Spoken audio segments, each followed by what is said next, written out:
Welcome to your options and futures update. It's November the 21st. Today we're going to focus in on Bitcoin. We're going to talk about maybe potential trades down the line on a Bitcoin ETF. And we're also going to talk about SPY. And we're really going to talk about both of them in conjunction. They're pretty much acting in tandem at the moment. And we're going to have a little conversation about why that is.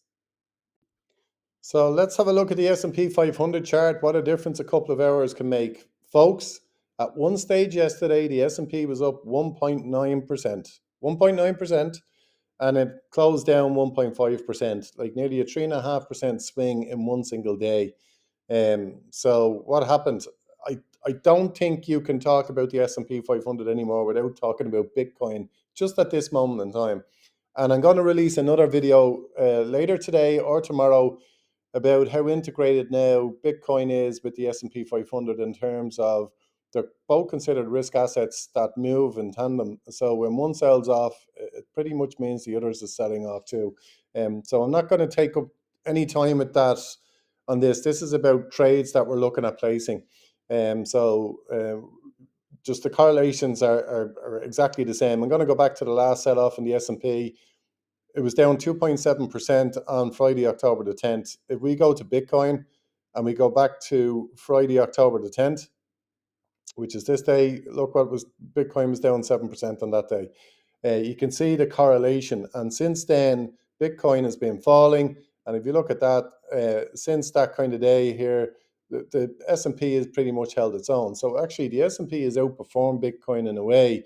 But the fact that this sell-off is happening in Bitcoin is concerning, because what's causing is liquidation events, because unfortunately investors are using margin, and if they're highly exposed to Bitcoin, they want to try and maintain their positions. They have to force sell some of their stock positions too in order to maintain their Bitcoin position. So there's a linkage there.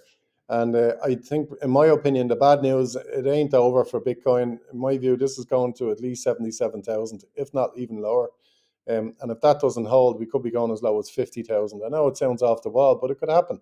So there's a technical issue going on with Bitcoin. The demand is still there, but it's a technical issue with liquidation events involved in their exchanges. And it's caused one or two market makers to get into trouble. And that's what's causing this kind of rapid decline in Bitcoin. But there's a knock-on impact into the stock market too. Now, if you've been like me for years, I haven't traded Bitcoin, and to my own detriment, I just didn't understand it. I understand the supply and demand dynamics, but when you don't understand the supply side, I refuse to get involved. Having said all of that, if this is something now you're looking at this Bitcoin reset as an opportunity to buy, I would wait, and I would look to maybe exchange traded funds like IBIT, for example, which tracks Bitcoin prices, and you can actually trade options on this.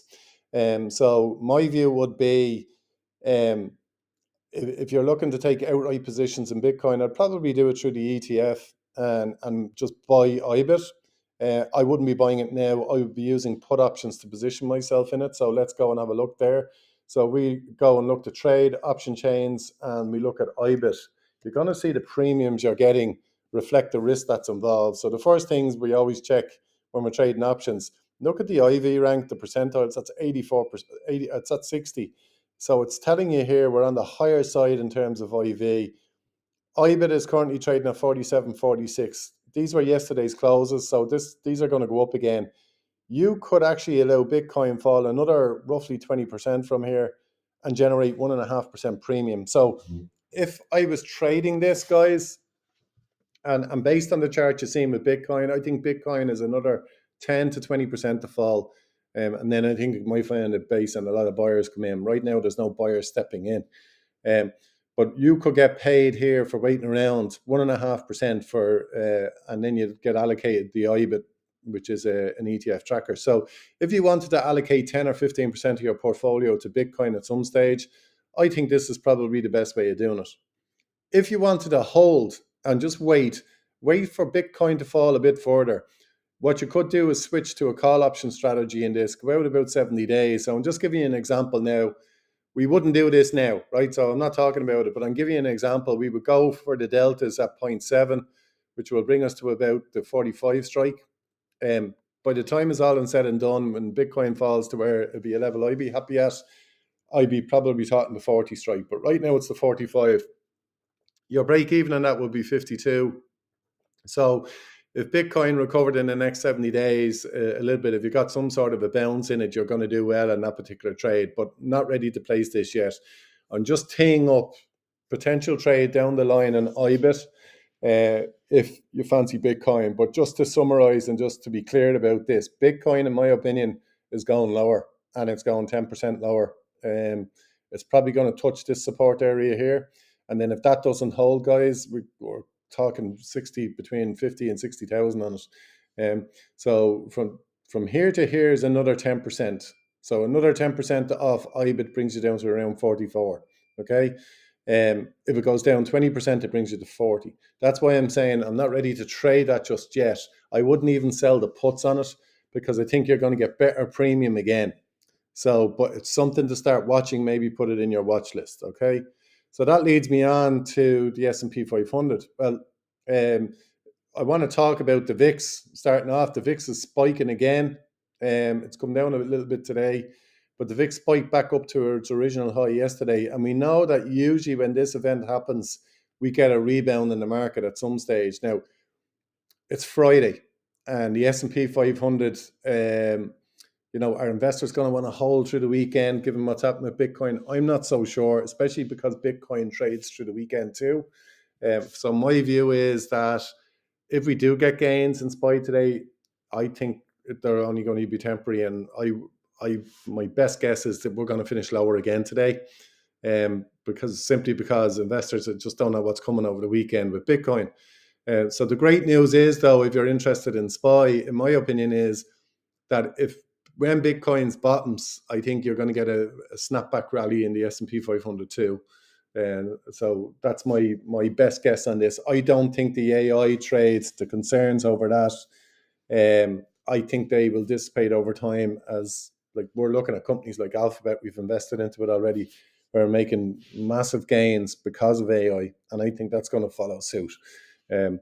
So for me, with the SPY, just looking at our positions, our short put, of course, at the moment, the 620 short put is obviously underwater right now, but guys, that still has an 85% chance of winning, so we're leaving that trade on. That's why we love these trades. So just remember what we did. We sold an insurance policy in SPY, which basically allowed SPY to fall all the way down to here. Exactly, this is why it's so beautiful. Even in times like this, we're not stressed over that trade. We're still going to make money on the December the 19th, as long as SPY remains above 620. Now, if it doesn't, we can always roll out and down. Okay, so simple risk management on that. The other trade we have on is the ratio put spread. So this is going to come under a bit more pressure. We're down on this, and we've got, for every one long put we have at 660, we've twice as many 650 puts here. Now, I'm not going to do this today, but what I'm considering doing again is actually closing out the 660 side. It's a more risky approach, guys, because my belief is when Bitcoin bottoms, this market's going to fly back up again between now and the end of the year. We have to wait for that bottoming event with Bitcoin, and I think it could happen in the next week or so. And when that happens, I think the market rallies, and therefore I want to sell out of my long put, to maximize as much out of it as I can, but I'm not ready to do that yet. Okay.